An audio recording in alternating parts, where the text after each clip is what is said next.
Hi guys, this is my namaskar to all of you. I am Anjali Kashyap. आज जो हम chapter शुरू करने जा रहे हैं वो है क्लास 10 का फेडरलिज्म. चैप्टर शुरू करने से पहले आखिर देखते हैं कि फेडरलिज्म होता क्या है. फेडरलिज्म का हिंदी मीन्स जाने तो वो होता है संघवाद. संघवाद का अगेन कॉम्प्लिकेटेड क्वेश्चन ना. संघवाद का मतलब होता है इन ईजी टर्म में पावर्स को शेयर करना, पावर्स को बांटना. पावर मीन्स टॉपिक, उन टॉपिक्स को बांटना जिन पर लॉज बन सकते हैं. ठीक है, किस में बांटना यही चैप्टर के अंदर पढ़ेंगे. ठीक, चलिए अपना चैप्टर स्टार्ट करते हैं. Let us get back to the contrast between the Belgium and Sri Lanka that we saw in the last chapter. आपका चैप्टर जो है वो स्टार्ट हो रहा है, जो कि क्या कहा जा रहा है. वो कह रहे हैं कि चलिए let us get back to the contrast. पीछे चलते हैं. किस कॉन्ट्रास्ट पे चलते हैं? जो बेल्जियम और श्रीलंका के बीच में हमने जो कॉन्ट्रास्ट पढ़ा था फर्स्ट चैप्टर में. हमने क्या पढ़ा था? श्रीलंका और बेल्जियम का पावर शेयरिंग में चैप्टर में क्या पढ़ा था हम लोगों ने? हमने पढ़ा कि बेल्जियम ने, श्रीलंका ने, उनके दोनों देशों में क्या था? दोनों देशों में जो थी वो डाइवर्सिटी थी. डाइवर्सिटी का मतलब होता है विभिन्नता. देखिए, ये डाइवर्सिटी किसी भी बेस पे हो सकती है. हर एक देश, चाहे वो छोटा है बड़ा, उनमें डाइवर्सिटी होती है. कुछ देशों में ज़्यादा डाइवर्सिटी होती है, कुछ देशों में कम होती है. डाइवर्सिटी का मतलब ये डाइवर्सिटी कुछ भी हो सकती है. देखिए, रिलीजन की भी हो सकती है, कल्चर की भी हो सकती है, लैंग्वेज की भी हो सकती है, ट्रेडिशंस की भी हो सकती है. तो हमने क्या पढ़ा था कि बेल्जियम ने और श्रीलंका में किस तरीके से एथनिक डाइवर्सिटी थी. ठीक है ना. वहाँ पे डच स्पीकिंग लोग थे, फ्रेंच स्पीकिंग लोग थे, जर्मन स्पीकिंग लोग थे. बात की जाए बेल्जियम की, तो बात की जाए श्रीलंका की, तो वहाँ पे सिंघालाज कम्युनिटी थी, वहाँ पे तमिल कम्युनिटी थी. ठीक है ना. तो वही उन्होंने किस तरीके से पावर को जो है वो डिस्ट्रीब्यूट करा था. फर्स्ट चैप्टर में पावर शेयरिंग का यही था हमारा, कि बेल्जियम जो था जिस तरीके से उसने पावर को शेयर करा वर्ल्ड के सामने, उसने अपने आप का एक एग्जाम्पल सेट करा. ठीक. दूसरी चीज़, वहीं पर श्रीलंका में, वहाँ पे भी डाइवर्सिटी थी, एथनिक डाइवर्सिटी थी, विभिन्नता देखने को मिल रही थी हमको. लेकिन जिस तरीके से उसने पावर को डिवाइड करा, उसका खामियाजा कहीं ना कहीं श्रीलंका को भुगतना पड़ा. सिविल वॉर हुआ. सिविल वॉर का मतलब जब अपने देश में अपनी कुछ कम्युनिटीज़ होती हैं, ग्रुप होते हैं, वो आपस में लड़ाइयाँ कर लेती हैं. ठीक, चलिए आगे चलते हैं चैप्टर में. You would recall that one of the key change made in the constitution of Belgium was to reduce the power of the central government and to give this powers to the regional government. क्या कह रहे हैं हमसे? वो कह रहे हैं कि आप ये याद करेंगे, आपको ये याद आएगा कि मेन इम्पॉर्टेंट की फीचर, मेन सबसे इम्पॉर्टेंट की फीचर मीन्स की चेंज, जैसे इम्पॉर्टेंट चेंज उन्होंने करा. वो क्या करा था कि कॉन्स्टिट्यूशन में पावर्स को, सेंट्रल गवर्नमेंट्स की पावर को कम किया गया, और जो पावर्स कम की गई वो स्टेट गवर्नमेंट को दी गई थी. ठीक है. देखिए आगे क्या कह रहे हैं. Regional governments existed in Belgium even earlier. ऐसी बात नहीं थी कि 1993 में जब मेन चेंज हुआ बेल्जियम के कॉन्स्टिट्यूशन में, कि उससे पहले स्टेट गवर्नमेंट नहीं थी. स्टेट गवर्नमेंट थी.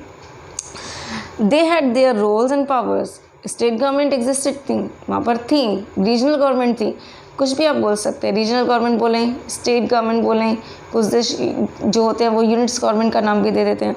तो कह रहे हैं कि they had their roles and powers. उनके अपने रोल्स थे, अपने पावर्स थे. ठीक. But all this power were given to this government and could be withdrawn by the central government.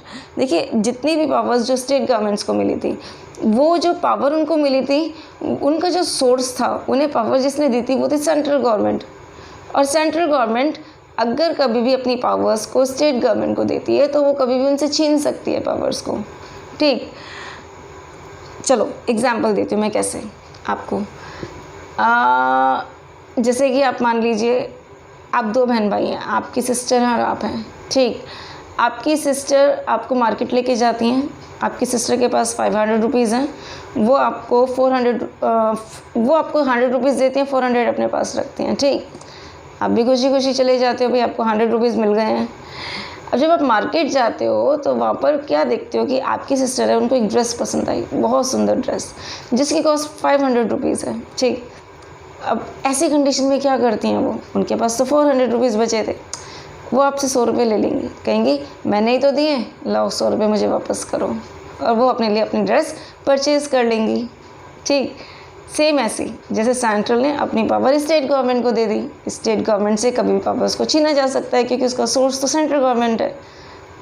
चलो स्टेट गवर्नमेंट कुछ बोलेंगे भी नहीं क्योंकि जिन्होंने उन्हें पावर दी है वो कभी भी उनसे पावर ले सकती हैं। दूसरी चीज़ पे आते हैं। चलो जैसे आप घर पे हो, आपकी सिस्टर और आपको मार्केट जाना है, आपके फादर क्या करते हैं, आपकी सिस्टर को 400 रुपीज़ देते हैं, आपको 100 रुपीज़ देते हैं, आप लोग मार्केट जाते हो। अगेन वही केस, आपकी सिस्टर जो उनको ड्रेस पसंद आती है 500 की, अब वो बोलती हैं लाओ 100 रुपीज़ दो, बोलोगे क्यों, आपने थोड़ी ना दिए, मैं क्यों दूँ आपको 100 रुपीज़, हमें पैसे जो हैं वो हमारे फादर ने दिए हैं तो फादर ही लेने का हक रखते हैं ना। सेम यहीं पे चीज़ आएगी कि जब आपको पावर्स जब मिलती हैं कॉन्स्टिट्यूशन से मिलती है, कॉन्स्टिट्यूशन एज ए फादर मानिए, ठीक है, सुप्रीम मानिए। जब पावर्स जो होती हैं स्टेट गवर्नमेंट को, सेंट्रल गवर्नमेंट को कॉन्स्टिट्यूशन से मिलती हैं तो कॉन्स्टिट्यूशन ही उन्हीं पावर्स को छीन सकता है। सेंट्रल गवर्नमेंट के पास कोई रोल नहीं रह जाता स्टेट की पावर्स को छीनने का। मेन फ़र्क ये होता है। इसीलिए उन्हें जब स्टेट गवर्नमेंट को जब ये पता है कि हमें पावर देने का सोर्स कॉन्स्टिट्यूशन है, तो जो उनको ऑटोनॉमी मिली है, जो उनको अथॉरिटी मिली है अपनी पावर्स को यूज़ करने की, ठीक है, वो बड़े आराम से करते हैं। फिर वो उन्हें कोई डर नहीं है कि हमसे सेंट्रल गवर्नमेंट जो है वो पावर्स को छीन लेगी। ठीक वही देखिए चैप्टर में आगे बता रहे हैं, the change that took place in 1993 was that the regional government were given constitutional powers that were no longer dependent on central government. Constitutional power का मतलब है कॉन्स्टिट्यूशन से मिली हुई पावर। जब स्टेट को पावर्स मिली कॉन्स्टिट्यूशन से, ठीक है, वो पावर्स कॉन्स्टिट्यूशनल पावर्स कहलाएंगी। ठीक, अब स्टेट गवर्नमेंट या जो थी यूनिट गवर्नमेंट जो थी, रीजनल गवर्नमेंट जो थी, were no longer dependent on central government, central government पे डिपेंडेंट नहीं थी। ठीक, इस तरीके से दस बेल्जियम जो था shifted from a unitary to federal form of the government.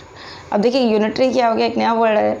Unitary जो होता है वो फेडरलिज्म का जस्ट अपोजिट होता है। यूनिटरी मीन्स होता है जहाँ पर सारी की सारी पावर्स एक ही गवर्नमेंट की फॉर्म में होती हैं, सेंट्रल गवर्नमेंट के पास होती हैं। तो बेल्जियम जो था वो क्या हुआ, उसने अपने आप को चेंज करा यूनिटरी फॉर्म से, किसमें, फेडरलिज्म से। यूनिटरी मीन्स जहाँ पावर एक हाथ में होंगी सारी की सारी, जैसे कि सेंट्रल गवर्नमेंट, और फेडरलिज्म मीन्स जहाँ पावर डिवाइड कर दी जाती हैं। कुछ जगहों पे पावर दो फॉर्म जो होती हैं गवर्नमेंट की, सेंट्रल गवर्नमेंट और स्टेट गवर्नमेंट में डिवाइड होती हैं। कुछ देशों में आप आगे बढ़ेंगे तो भैया ये पावर और भी ज़्यादा डिवाइड कर दी गई है। ठीक है, इंडिया के कॉन्टेक्स्ट में पढ़ेंगे तो हमारे यहाँ पे पावर सेंट्रल गवर्नमेंट में डिवाइड है, ठीक, स्टेट गवर्नमेंट के पास है। फिर थर्ड ऑर्गन आते हैं हम लोग, थर्ड फॉर्म आती है गवर्नमेंट की, वो होता है हमारा लोकल गवर्नमेंट, उनको पावर दी गई।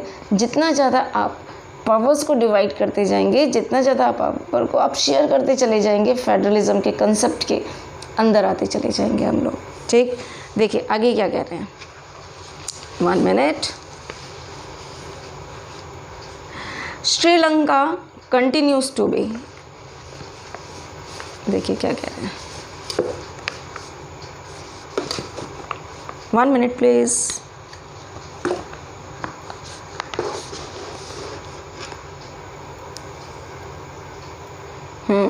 राइट ना, चलिए।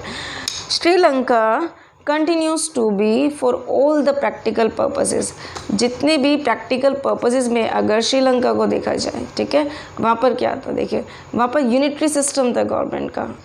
अगर आप देखें तो where the national government has all the powers, जो नेशनल गवर्नमेंट थी जिसमें मेजॉरिटी जो थी वो सिंघालास की थी, सारी की सारी पावर उनके हाथ में थी।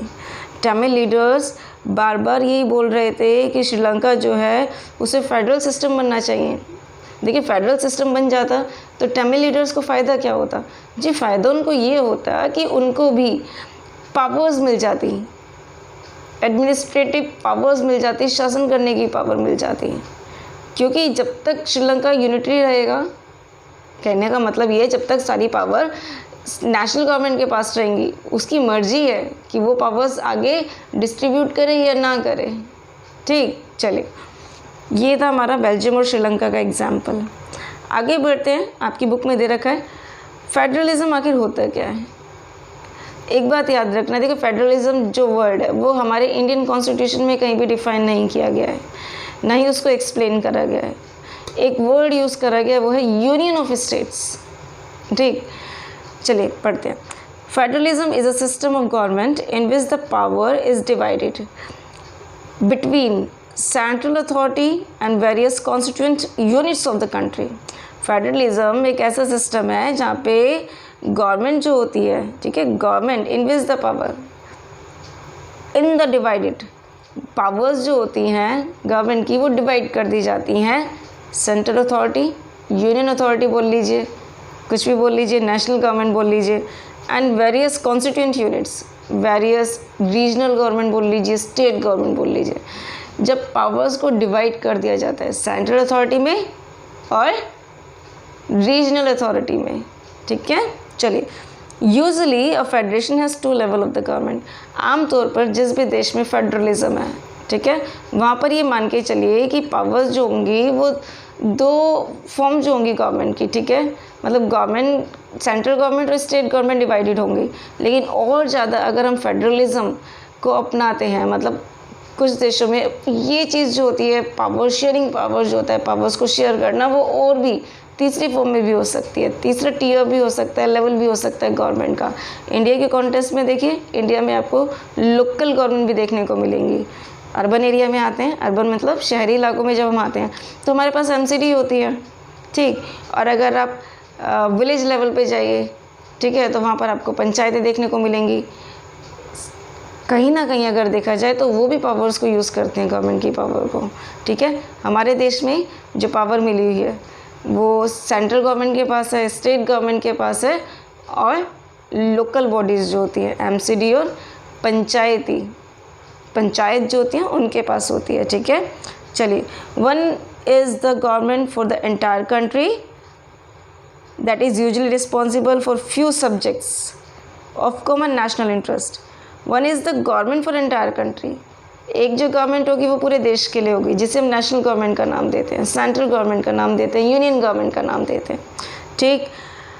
वो क्या करेगी, जो that is usually responsible for a few subject of common national interest, वो उन सब्जेक्ट्स पे कानून बनाएगी जो कि सभी के लिए, देश में रहने वाले हर एक सिटीज़न के लिए ज़रूरी हो, whether you are living in Delhi और you living in Andaman and Nicobar, ठीक। तो क्या कह रहे हैं हमसे, नेशनल इम्पोर्टेंस के सब्जेक्ट दे दिए जाते हैं नेशनल गवर्नमेंट को, जिन पर हमें एक जैसे कानून बनाने की ज़रूरत होती है पूरे देश के लिए, ठीक। The others are government at the level of provinces और state that look after much of the day to day administrating of their state. देखो, दूसरी जो गवर्नमेंट होती है वो आपकी होती है प्रोविंसेस और स्टेट गवर्नमेंट होती है आपकी। इसमें क्या होता है, उनको जो टॉपिक दिए जाते हैं लॉज बनाने के लिए, वो टॉपिक दिए जाते हैं जिससे वो अपने स्टेट को अच्छे से हैंडल कर ले अपने, ठीक है, जो उनकी डे टू डे एडमिनिस्ट्रेशन के लिए, जो एडमिनिस्ट्रेशन चलता है, शासन चलता है डेली का उनका, उसके लिए उनको ज़रूरी होते हैं।